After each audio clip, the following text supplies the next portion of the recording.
Hi, welcome to HowtoDandD. My name is Fred Wheeler and today we're going to learn how to play Dungeons & Dragons. So if you wanted to know how to play Dungeons & Dragons 5e, this particular workshop is on the Rogue and it's the Rogue Basics. So I'm essentially using the Rogue from the starter set. So that Dungeons & Dragons starter set, front page and a back page. And we essentially are going to deal with everything on the front page only, nothing more. Now, if you want more information on the Rogue, you can look in the Player's Handbook and you'll find that on page 94 through to about 95, 96 and a few other pages after that. And that covers pretty much all the information you need to know on the Rogue. So the Rogue is a highly skilled individual who specializes in stealth, deception, and actually the psychology and behavior of creatures and people. They're very fast, they're quick, and they exploit their foes' weaknesses. They look for vulnerabilities. And our task for today for the Rogue is to get into the castle and get back out again. So what I'm going to present you with is this is a two-level castle, and it has a front door, some steps leading up. There's a smashed door, and there's another door beyond that. The Rogue won't necessarily know this. Does know that there are some sections there where there is some rubble. There's some rubble underneath some of the arrow slits. There's a whole section which has been smashed out, the walls have been taken out, and this is the first level. Now there are a couple of things that a rogue can try to do given their skills, and that is the first thing is they can make a perception check to look for danger, to look for patrols, to look for guards, and I would say that's probably the first point of call. So what are we going to do? We're going to grab a 20-sided dice and we're going to make a perception check. So you're rolling that 20-sided dice. I rolled a 19 and we look for our perception score. Now our perception score is on our character sheet and it's a 0. Now I can show you this right now if you like. 0. That's it. Which is a bit weird for a rogue, but in this case we won't worry about it. So 0 plus 19 is a 19. As the Dungeon Master, you need to decide how hard is the task to actually discover anything in this location. And I would say there's probably going to be patrols going around the castle. And in this case, there is a patrol. And if you stipulate the time that you're going to stake out the location, so 5 or 10 minutes is not very long. But if you say something like half an hour or an hour, then a 19 means something. If you say, I'm going to only look for 5 minutes and you roll a 19 for your perception check, it still equates to very little, unless the guards are literally standing outside the door. In this case, we're going to say there aren't any obvious guards, but there is a patrol that's walking around, and they seem to be rotating around here about every 15 to 20 minutes. So you know that there are guards, and those guards are goblins, little green creatures, very small.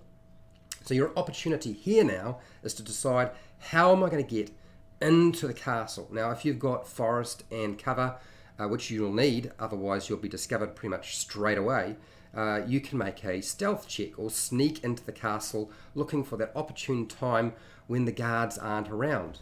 Now, you've got two access points. You've got the stairs and the ruined section over here. And those are probably the best locations. Now, you don't know what's up the stairs, that's the front door, or you can go through this ruined section. I'm going to go with the option of trying to sneak through the ruined section. So we're going to bring our little rogue over here, and they're going to try to sneak up through there, looking for an opportune time when the guards aren't looking. Now, you could make a perception check. Maybe the Dungeon Master asks for a perception check to actually discern the pattern for the patrol of goblins that are moving around this particular location, or you might decide, well, actually that's not really suitable in this location, that particular patrol that's moving around the castle. An insight check. Insight is about discerning the motives, the psychology, how a creature is thinking. So we're going to make a 20-sided dice roll and we're going to add the insight check for this particular character. Now the insight on the rogue, on the character sheet, is actually a 0. I'm not even going to bother showing it to you. We just roll a 20-sided dice and I get a 1. The rogue doesn't actually really get a good idea of the pattern. And unfortunately, as they're moving up to this particular location, this ruined section, the guards come around the corner and spot our rogue. There'll be an alarm of some kind, somebody will make some noise, and then you're going to have to deal with the repercussions of that. We've just used a perception check, we've used an insight check, we could have tried to make a stealth check, but I didn't even bother with the stealth check. Now the reason being is because the insight check wasn't really very good. There's really no point worrying about making that roll unless you actually are successful in a perception check or an insight check to check that there's a patrol that's moving around there that isn't going to spot you. Because although you can be quiet, you still couldn't be seen. So what we'll do is I'll show you how to do a stealth check. Let's say the insight check was successful. Let's say I rolled a 20. And the guards are actually over here. And our little rogue is moving up, making a stealth check, trying to sneak in, and we'll roll a 20-sided dice. And once we roll our 20-sided dice, I roll 2, and we add our stealth modifier. Now the stealth modifier on this particular character sheet is 7, which is quite high, so I got a 9. That means, provided that my stealth check is higher than the passive perception of our little goblins, we should be able to sneak in. Now the passive perception of a little goblin is actually pretty low, but a 9's not very high, and unfortunately it's exactly the same. So the stealth check is 9 and the passive perception of a goblin is 9, and we'll say, okay, look, they were actually over here, so these goblins won't spot him. But if there was like a little goblin in this location here, maybe had their back turned to the halfling, it's going to notice that little halfling moving across that rubble, turn around and spot our rogue. So that's how it essentially works. That's how you would make a stealth check. If I rolled a higher score, so we turn our little goblin around and I rolled a 19 and I add 7, because our stealth score is a 7, that's the modifier right here, then I got a 26. Well, 26 is way more than 9, so I don't have to worry too much about how this is going to work out, because I can sneak up on this particular little goblin, and if I want to, I can have a surprise attack. The first round of combat, if there's nobody else in that room and just that one little goblin, I can use what the rogue specializes in, and that is the sneak attack. Sneak attack is very, very simple. You decide on the weapon. You can bow and a short sword. The modifier for the attack roll is exactly the same, doesn't matter which one it is. The damage is exactly the same.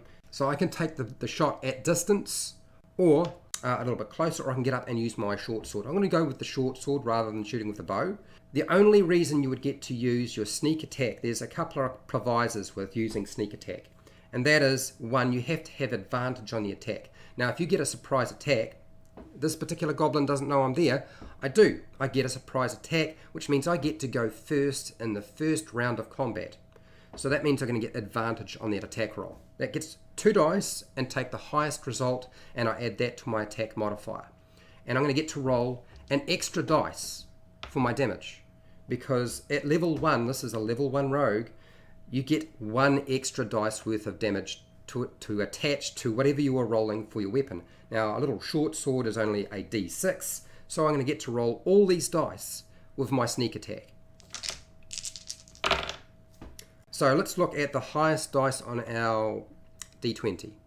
I rolled 2 8s, so it's an 8, and I add 8 to 5, which is my attack modifier, which comes to a total of 13. Now this little rogue, little goblin here, does not have a shield. Now shielded goblins would have an AC of 15. It doesn't have an AC of 15, it has an AC of 13, which means I actually do manage to get my attack in from behind, and I stab them. How much damage do I do?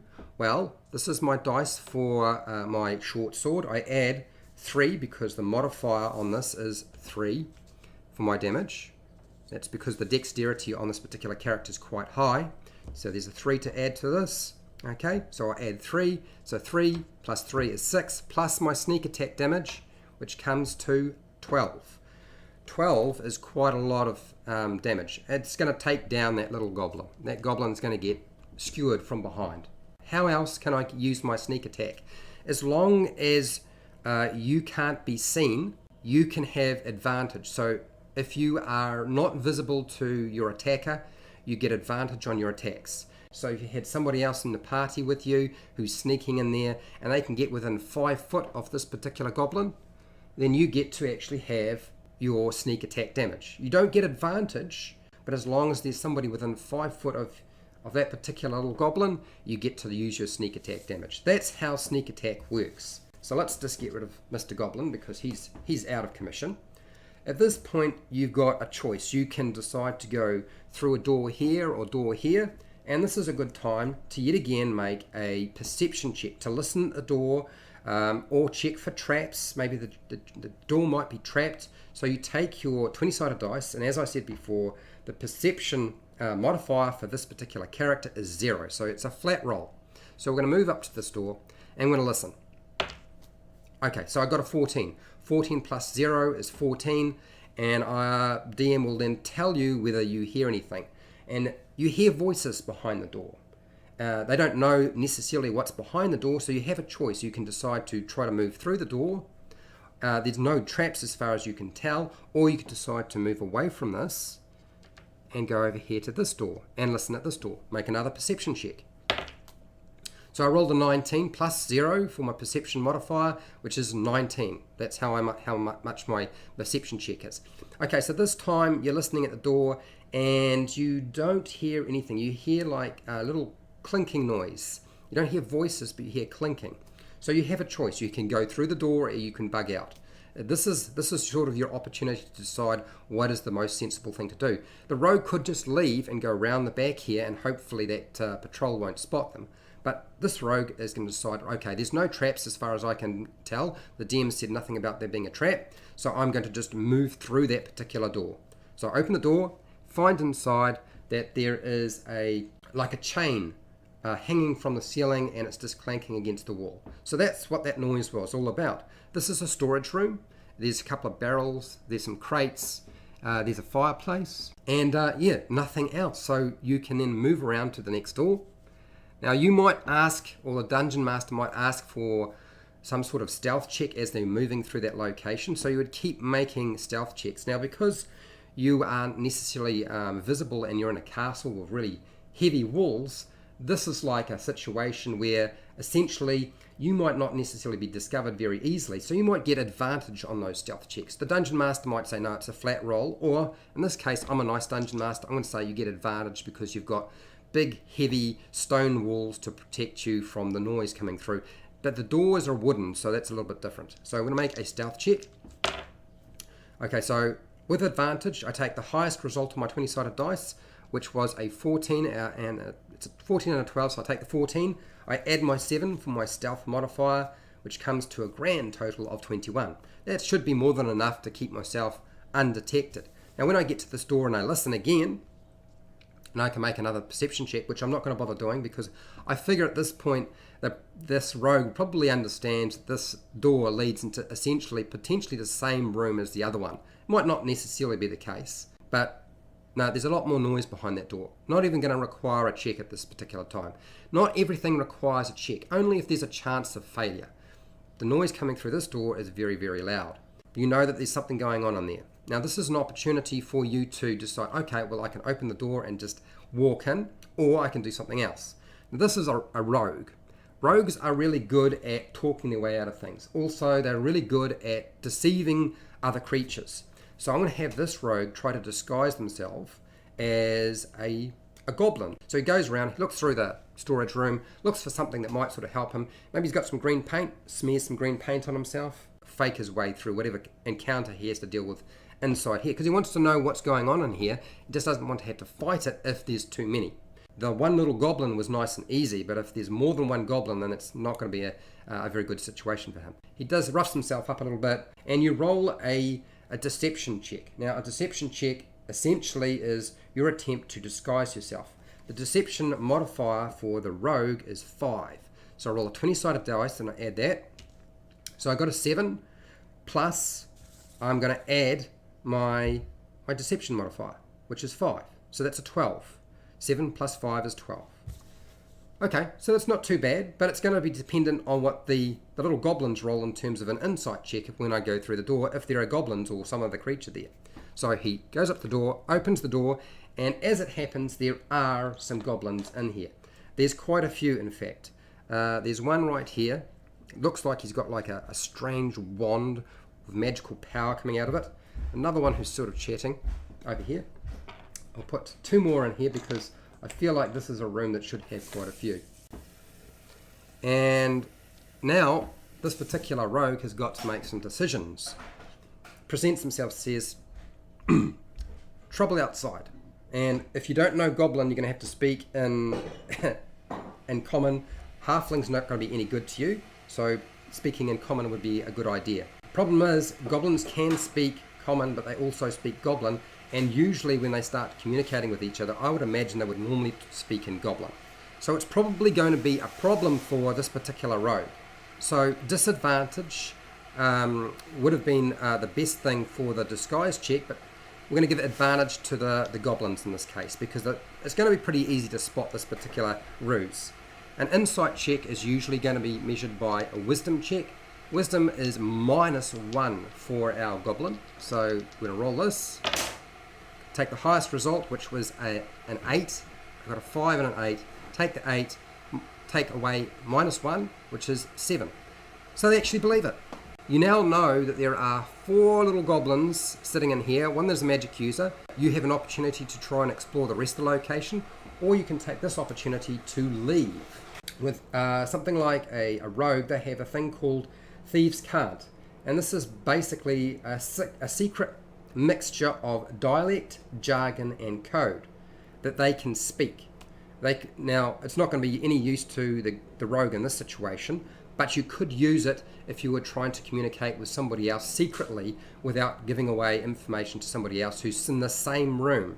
Now, with expertise, you get proficiency. Your proficiency is actually doubled. A level 1 character is 2, so it would go to 4, and you get to apply that to either 2 skills or 1 skill, your expertise with thieves' tools. So your ability to disable a trap, pick a lock, things like that. So if you found this video helpful or informative, please share, like, and subscribe if you haven't done so already. I do videos every day. I'm going to do more of these videos. And if you want to support my channel, watching the videos is great. I really find that helpful, but there's usually an affiliate link in the description where you can buy stuff online.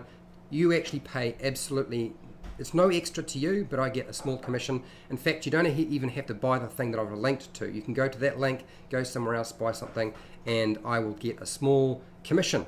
That's how it works. And that supports my channel so I can do more of these videos.